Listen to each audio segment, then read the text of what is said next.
지금 세계 배드민턴판이 발칵 뒤집혔다. 단 한 명의 선수 안세영이 단일 시즌 11관왕이라는 전무후무한 기록을 눈앞에 두고 있기 때문이다. 이 우승 하나로 역사책이 다시 쓰인다. 하지만 이상하다.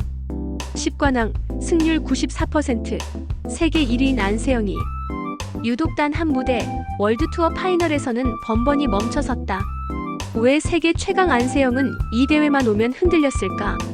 왜 이번 항저우가 마지막 시험대로 불리는 걸까? 지금부터 단순한 경기 일정이 아닌 안세영이 왜 이 무대에서 반드시 증명해야 하는지, 그리고 이 대회가 배드민턴 역사에서 어떤 의미를 갖는지 영웅 여정의 흐름으로 낱낱이 공개한다. 이 영상을 끝까지 보면 왜 이번 파이널이 안세영의 GOAT 선언문이 되는지 알게 될 것이다. 2025년 배드민턴 시즌, 안세영의 이름 앞에는 더 이상 수식어가 필요 없었다. 세계 랭킹 1위, 10관왕, 68승 4패, 승률 94%. 숫자만 놓고 보면 이미 완성형 챔피언이다. 누군가는 말한다. 이 정도면 이미 역대 최고다. 그러나 안세영의 일상은 결코 완성의 상태가 아니었다. 경기가 없는 날에도 훈련은 반복됐다. 랠리 하나, 스텝 하나, 호흡 하나까지 점검하는 루틴은 바뀌지 않았다. 왜일까? 이미 모든 것을 가진 선수처럼 보이지만 안세영의 시선은 늘 마지막 한 줄에 머물러 있었기 때문이다. 바로 월드투어 파이널. 한 해를 통틀어 가장 잘한 선수 8명만 초청되는 무대, 시즌의 끝이자 왕중왕전. 이 대회에서 안세영은 아직 우승이 없다. 2022년 조별리그 탈락, 2023년 4강 탈락, 2024년 다시 4강 탈락. 세계 무대를 지배했던 그가 유독 이 무대에서는 정상에 오르지 못했다. 그래서 2025년의 안세영은 이상한 챔피언이었다. 모든 기록을 압도하면서도 스스로에게 아직 끝나지 않았다고 말하는 선수. 세상은 이미 GOAT라 부르기 시작했지만 정작 본인은 마지막 증명이 남아있다고 믿었다. 이것이 안세영의 일상 세계다. 압도적인 현재와 미완의 과거가 공존하는 상태. 완벽해 보이지만 스스로는 만족하지 못하는 결핍. 바로 그 빈칸이 그녀를 다시 코트로 불러냈다. 그리고 그 부름은 너무나 분명한 형태로 다가왔다. HSBC BWF 월드투어 파이널 2025. 중국 항저우 올림픽 스포츠센터. 세계 상위 8명만 초대받는 자리. 이 대회는 단순한 시즌 마감 대회가 아니다. 여기서 우승하면 안세영은 단일 시즌 11관왕. 2019년 모모타 겐토 이후 누구도 넘지 못한 기록과 타이를 이룬다. 여자 단식에서는 전례가 없는 영역이다. 더 중요한 것은 승률이다. 이 대회에서 전승 우승을 거둘 경우 안세영의 시즌 승률은 94.8%. 린단과 리총웨이를 뛰어넘는 통계로도 반박 불가능한 역대 최고의 영역에 들어선다. 그리고 마지막 하나, 월드투어 파이널 우승 상금. 이 대회에서 정상에 오르면 단일 시즌 상금 100만 달러 돌파. 배드민턴 역사상 최초의 기록이다. 기록, 명예, 역사. 이 모든 것이 한 번의 선택 앞에 놓였다. 나가느냐 마느냐가 아니라 어떤 각오로 서느냐의 문제였다. 안세영에게 이 부름은 영광이면서 동시에 부담이었다. 이제 누구도 핑계를 대지 않는다. 상대가 강했다는 말도, 컨디션이 좋지 않았다는 변명도 허용되지 않는다. 모든 시선이 오직 한 사람에게 집중된다. 항저우로 가는 비행기, 그 좌석은 챔피언의 자리이자 심판대였다. 이 무대에서 우승하면 전설이 되고 멈추면 마지막 퍼즐이 없는 영웅으로 남는다. 이것이 안세영에게 내려진 모험의 부름이었다. 그러나 모든 영웅은 즉시 출발하지 않는다. 안세영 역시 그랬다. 기록은 충분했다. 이미 세계는 그녀를 최고의 선수로 인정하고 있었다. 굳이 이 무대에서 모든 것을 걸 필요가 있을까? 단 한 경기, 단 한 실수로 시즌 전체가 평가절하될 수도 있다. 특히 월드투어 파이널은 구조부터 가혹하다. 조별리그에서 단 한 번의 패배도 치명적이다. 준결승 대진은 재추첨으로 결정된다. 같은 상대를 이틀 연속 만날 수도 있다. 과거 안세영이 탈락했던 바로 그 구조다. 기억은 사라지지 않는다. 2023년 조별리그에서 이겼던 상대를 4강에서 다시 만나 패배했던 장면. 2024년 체력 소모 끝에 무너졌던 순간. 파이널은 늘 그렇게 안세영에게 잔인했다. 이번에도 그럴 수 있다. 더 많은 경기, 더 많은 랠리, 중국 홈 관중의 압박, 왕지이와의 결승 가능성. 모든 변수가 불리하게 쌓여 있었다. 그래서 잠깐의 망설임이 있었다. 이미 충분하지 않은가? 굳이 이 무대까지 증명해야 하는가?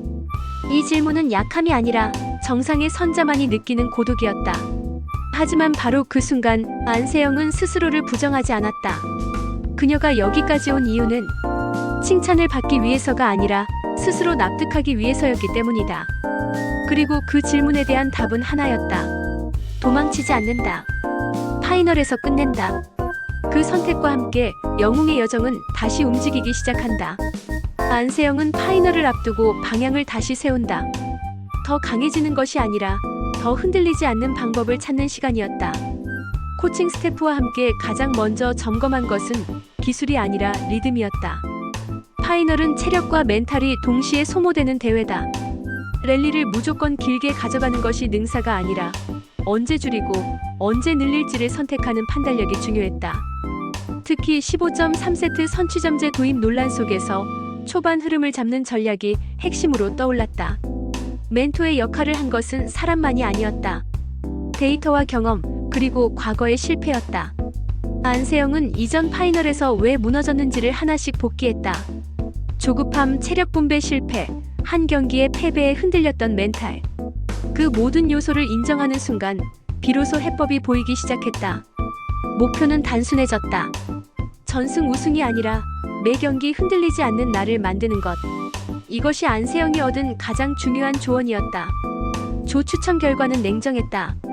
안세영은 어조, 야마구치 아카네, 푸투리 쿠스마 와르다니, 미야자키 도모카. 이름만 들어도 쉽지 않은 조합이었다. 특히 야마구치는 통산 전적 15승 15패로 팽팽히 맞선 숙적이다. 하지만 안세영은 이 조 편성을 피할 수 없는 시험으로 받아들였다. 첫 관문은 상대가 아니라 자기 자신이었다. 첫 경기에서 흐름을 놓치면 모든 계산이 틀어진다. 그래서 출발부터 안정에 집중했다. 무리한 공격 대신 수비와 리턴의 정확도를 끌어올렸다. 관중의 함성, 상대의 기세, 모든 외부 요인을 차단하고 자신의 루틴을 지켜냈다. 이 첫 관문은 승리 이상의 의미를 가졌다. 파이널 무대에서도 자신이 흔들리지 않을 수 있다는 확인이었다. 안세영은 그렇게 조별리그의 문을 넘기 시작했다. 조별리그는 하루도 쉬지 않는다. 17일부터 19일까지 매일 경기가 이어진다. 체력은 빠르게 소모되고 상대들은 하나같이 단기전에 강한 선수들이다. 와르다니는 공격적인 전개로 흐름을 흔들었고 미야자키는 젊은 패기로 밀어붙였다. 안세영에게 시험은 계속됐다. 이 과정에서 보이지 않는 동맹이 등장했다.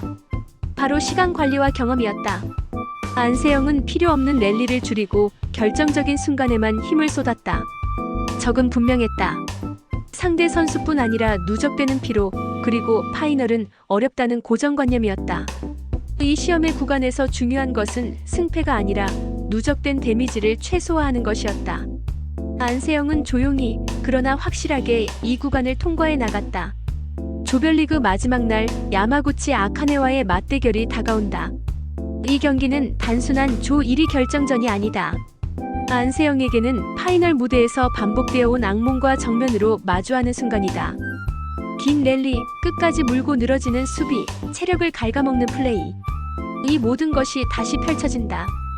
이 지점에서 안세영은 스스로에게 질문한다. 나는 기록을 쫓는 선수인가, 아니면 시대를 증명하는 선수인가? 쉬면은 상대가 아니라 자신 안에 있었다. 흔들리면 다시 과거로 돌아간다. 버텨내면 다음 단계가 열린다. 안세영은 이 경기를 넘어야 할 벽이 아닌 정리해야 할 관계로 받아들였다. 설령 조별리그를 통과하더라도 시련은 끝나지 않는다. 파이널의 잔인한 규칙, 준결승 대진 재추첨. 같은 조에서 올라온 상대를 다시 만날 수도 있다. 체력은 이미 바닥을 향하고 하루의 회복으로는 충분하지 않다. 이 구간은 안세영이 가장 많이 무너졌던 지점이다. 모든 것이 무너질 수 있는 최저점. 그러나 이번에는 다르다. 안세영은 더 이상 완벽한 경기를 하지 않으려 한다. 대신 살아남는 경기를 선택한다.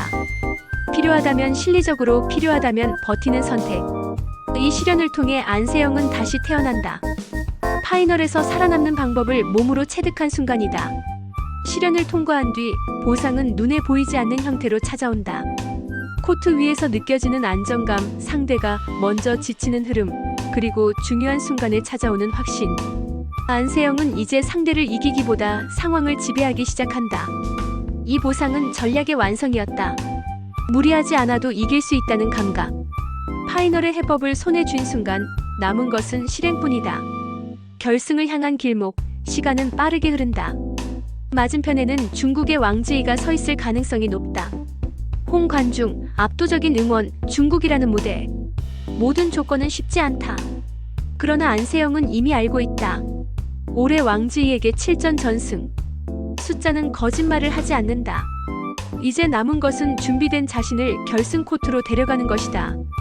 귀로는 도망이 아니라 최종 대결을 향한 집결이었다. 결승전. 항저우 올림픽 스포츠센터의 조명 아래 안세영이 선다. 이 순간은 단순한 우승 결정전이 아니다. 한 시즌, 아니 한 커리어를 증명하는 무대다. 승리한다면 11관왕, 승률 94.8%, 단일 시즌 상금 100만 달러 돌파. 이 모든 숫자는 결과일 뿐이다. 진짜 의미는 파이널을 넘었다는 사실이다. 안세영은 이 무대에서 흔들리지 않는 가치로 부활한다. 이 우승은 개인의 기록을 넘어 한국 배드민턴의 기준이 된다. 후배들에게는 목표가 되고 세계 여자 단식의 기준점이 다시 설정된다. 안세영은 파이널을 넘어서며 증명해야 할 선수에서 기준이 되는 선수로 돌아온다. 시즌은 끝나지만 이야기는 남는다. 2025년 항저우. 그곳에서 안세영은 기록이 아니라 시대를 남긴다. 이제 우리는 그 순간을 함께 지켜볼 차례다.